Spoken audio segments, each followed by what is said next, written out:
How's everybody doing? It's Frankie O'Hearn, the Irritated Irishman.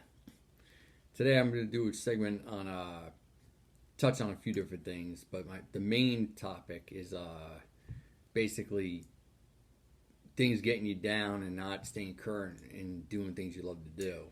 So I'm going to put this down. Actually, this is my 68 Telly, and the reason I broke this bad boy out today was this was a trade given to me by the late Stevie Ray Vaughan.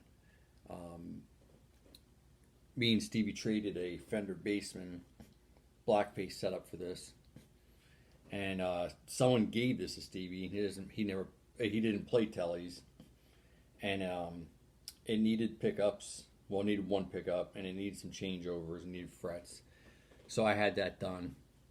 And the reason I took it out today was a buddy of mine years ago, great fucking guitar builder, good guitar player too. He had a severe accident. He slipped and he fell, and his hand went inside a wood planer, and he took off these all three digits and half of this one. Actually, I'm sorry, it was the other way around. It was the thumb, these two completely, and half of this one. He's left with his pinky, and it bummed him out. I mean, completely. We were talking for the first time in years a couple weeks ago, and it bummed him out for fucking like 2-3 years. I mean, he wouldn't do anything. So I said to him, I said, "What are you gonna do?" He said, "Well, I've been doing some guitar building still." I said, "All right, well, you're staying current in that." That's what he's done over half his life now. And he's been in like every magazine. So nothing to be bummed about really there. He's made a name for himself. So he picked up a slide one day because he used to tinker around with slide, and he put it on his pinky. And the way a slide works is you got to dampen the strings behind it. So when you play, you dampen the strings behind it so they don't ring out as much. Well, he only had this piece left here, so he started finding a way to put I don't know. They made something for him, so he's able to dampen the strings, and he focused like 3-4 hours a day for like 2 or 3 years. He wouldn't even play out with his fucking band that he used to play with. Well, I heard him, just a tape of him, a cassette, and he was absolutely amazing. I mean, the guy was like Lowell George met Dwayne Allman. He was that good. But that was his way of staying current.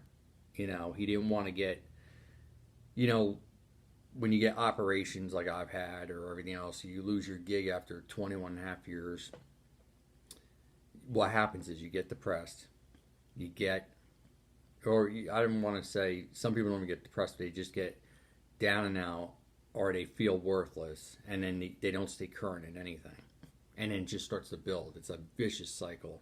And the stress, let's put it this way. Stress will fucking kill you. It will fucking kill you.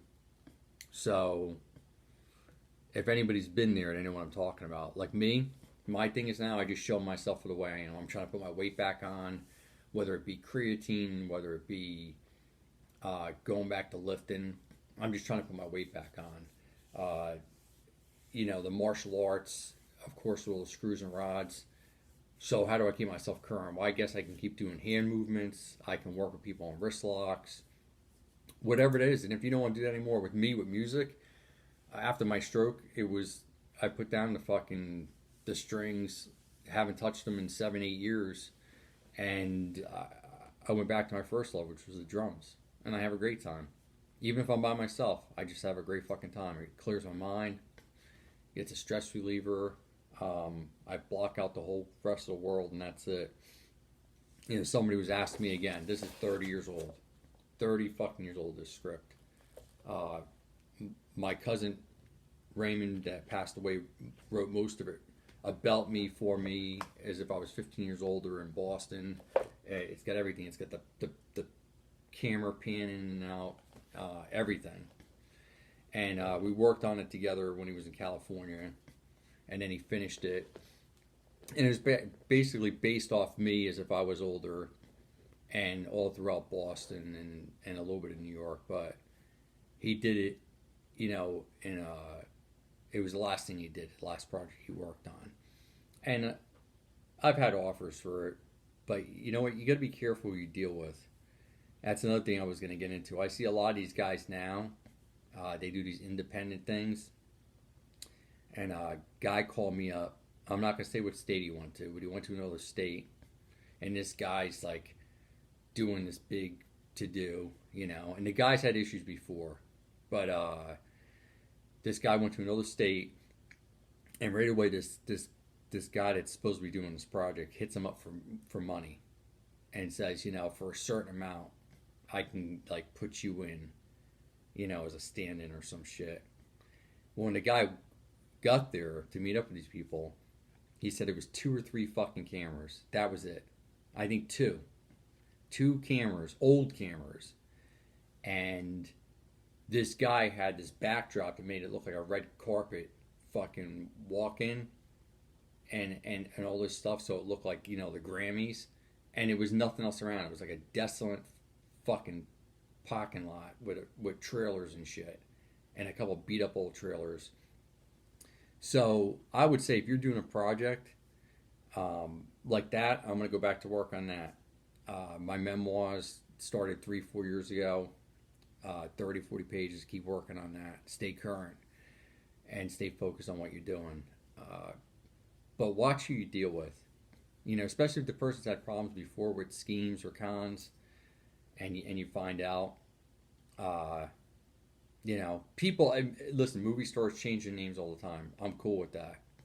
I've got friends that have done that do some minor acting and stuff, or musicians, you know, chop off the last half of their name or change your last name, or make it sound better, and that's fine. But you know, when people go through a full change, and they've had issues before. And then you get to where they say they're at, and it ends up being this facade.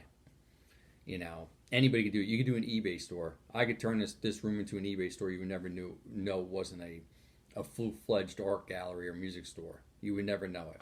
You know, and just give it a name.